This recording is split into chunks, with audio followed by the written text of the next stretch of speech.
Welcome to first news for you channel. This is Satyam Prasad. ఒక గుడి దగ్గర భక్తులందరూ కొబ్బరికాయలు కొడుతున్నారు. ఆ కొబ్బరికాయలు కొట్టడానికి పూజారి పక్కనే ఉన్న ఒక బండరాయిని తెచ్చిపెట్టాడు. అప్పుడు ఆ బండరాయి అనుకునిందంట, నేను కొండపైన ఉన్నప్పుడు ఒక శిల్పి నన్ను వచ్చి శిల్పంగా నా దగ్గరికి వస్తే నేను భయపడి అక్కడి నుంచి అతని దగ్గర నుంచి తప్పించుకొని కొండపై నుంచి జారి కిందకు వచ్చాను. కానీ ఈరోజు ఈ కొబ్బరికాయలు కొట్టే దెబ్బలు తట్టుకోలేకుండా పోతున్నాను. ఒక 10 రోజులు ఆ శిల్పి దెబ్బలకు నేను తట్టుకోగలిగితే ఈరోజు గుడిలో దేవతగా మలచి అందరూ నన్ను కొలిచేవాళ్ళు, సకల భోగ భాగ్యాలు నాకు జరిగేది.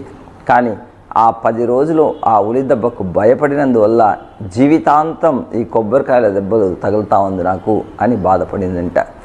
నిజమండి, నేటి యువతకు ఇచ్చే సందేశం ఏమంటే, రైట్ ఏజ్ 20 to 30 ఈ ఏజ్లో కానీ మీరు కరెక్ట్గా మీ యొక్క ప్రణాళికాబద్ధంగా ముందుకు వెళ్ళి జాబ్ను సంపాదించుకొని లేదా ఒక బిజినెస్ అన్నా పెట్టుకొని మీరు కానీ సెటిల్ అవ్వగలిగితే 30 నుంచి 40 ఆ 10 ఏళ్లలో డబ్బును పోగు చేసుకోగలిగితే మిగిలిన 60 ఏళ్ల జీవితం మీరు మీ కుటుంబం అందరూ కూడా ఆనందంగా ఉండొచ్చు.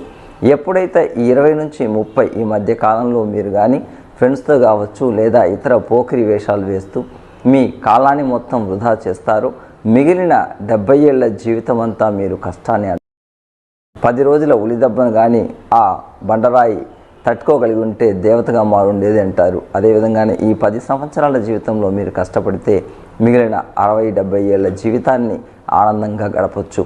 ఇప్పుడు ప్రస్తుత కాలంలో చూస్తూ ఉంటే 80s, 70s, 90s కిడ్స్ చాలామంది బాధపడుతున్నారు. ఎందుకంటే అప్పట్లో వాళ్ళకి 10th అయితే ఇంటర్ అయితే డిగ్రీ అన్నారు, కానీ ఏ కోర్స్ తీసుకోవాలి, జీవితంలో బాగా సంపాదించాలంటే ఎటువంటి కోర్స్ తీసుకోవాలని చెప్పే నాథుడు లేక వాళ్ళకి ఫ్రెండ్స్తో తిరుగుతూ కాలాన్ని గడిపేసి ఈరోజు చిన్నా చితక కాంట్రాక్ట్ అవుట్సోర్సింగ్ ఉద్యోగాలు చేసుకుంటూ లేదా కూలీనాని పని చేసుకుంటూ కుటుంబం భారంగా వారు ఎంతో కష్టపడుతున్నారు.